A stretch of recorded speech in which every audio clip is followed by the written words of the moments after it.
오늘은 시인 원재훈님 사연 들려드립니다. 제목, 천년의 사랑, 류신과 쉬광핑. 사랑은 사람이 할 수 있는 최고의 혁명.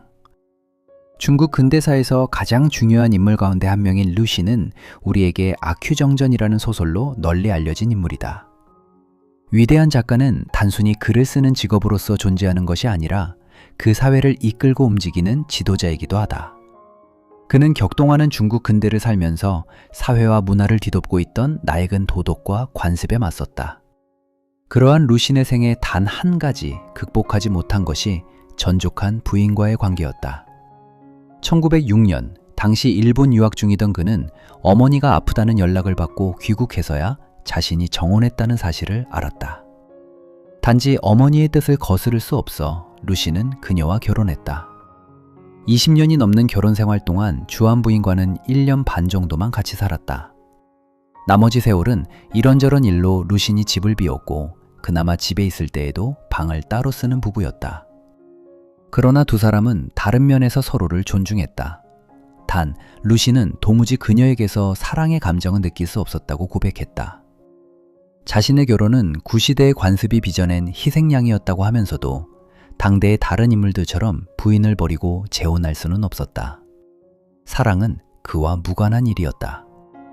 조국을 위해 할 일이 너무 많았고 많은 사람이 그의 작은 행동 하나에도 관심을 기울였기 때문이다. 하지만 그의 결혼 생활은 운동가, 작가로서의 명성에 가려져 사람들에게 별반 관심의 대상이 아니었다. 격동하는 시대를 살아가는 한 개인의 개인적 고통은 사람들 안중에 없었기 때문이다. 사람들은 그가 다정한 결혼 생활을 유지하는 모습보다는 고통받고 좌절하는 자신들의 마음을 밝혀주고 인도하는 선생으로서의 모습을 보기를 원했다. 이러한 그에게 1925년 한 여학생의 편지가 비둘기처럼 날아왔다. 자신의 강의를 맨 앞줄에 앉아 듣던 여학생이 여성으로서 이 시대를 어떻게 살아가야 되는지를 묻는 편지였다. 류신의 정신을 흠모하고 여성도 한 인간으로서 당당하게 살아가기를 열망하는 이른바 근대의 신여성 쉬광핑이었다. 당시 28살의 그녀는 총기가 넘치고 아름다웠다. 편지에서 그녀는 고민을 상담하는 제자로서 자신의 가여운 영혼을 구제해 주기를 간곡히 바랬다. 류신도 선생으로서 학생에게 자기 의견을 이야기하며 편지를 주고받았는데 어느 순간부터 둘은 연애 편지를 쓰게 되었다. 그러나 이른바 두 사람의 연애 편지라는 것을 보면 우리가 생각하는 달콤한 미로라고는 찾을 수 없다. 그들은 애정마저도 투쟁과 개혁의 문제와 결부해 발전시켜 나갔던 것이다. 편지는 이러했지만 그녀를 향한 불타는 마음에 류신은 결국 그녀에게 달려간다. 여러 가지 어려움을 이기고 결합한 두 사람은 말년의 10년을 함께 보냈다. 시대가 사람을 만든다. 나폴레옹이나 이순신 같은 인물은 그 시대와 떼어놓고 생각할 수가 없다. 류신 역시 마찬가지다. 그러나 인간의 내면에는 시대가 만들어 놓을 수 없는 본연의 것이 있다. 그 중심에 변치 않는 사랑이 있다. 중국의 대사상가 이전에 그는 한 남성으로서 그녀의 편지를 기다리며 하루에 몇 번씩 우체국에 편지가 왔나 확인하러 가고 어떤 순간에는 그리움 때문에 바다에 뛰어들고 싶다고 말하는 어린아이 같았다.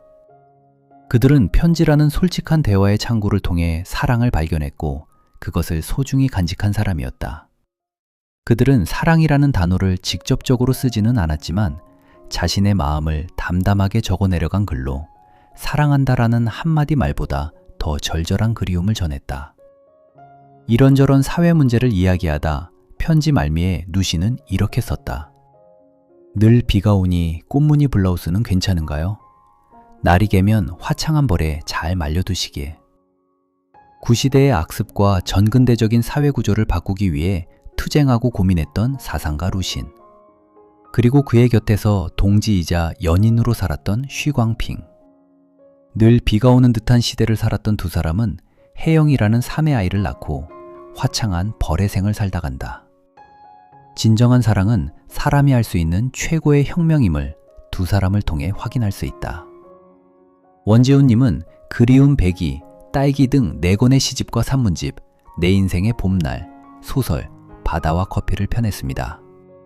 오늘도 행복한 하루 보내세요.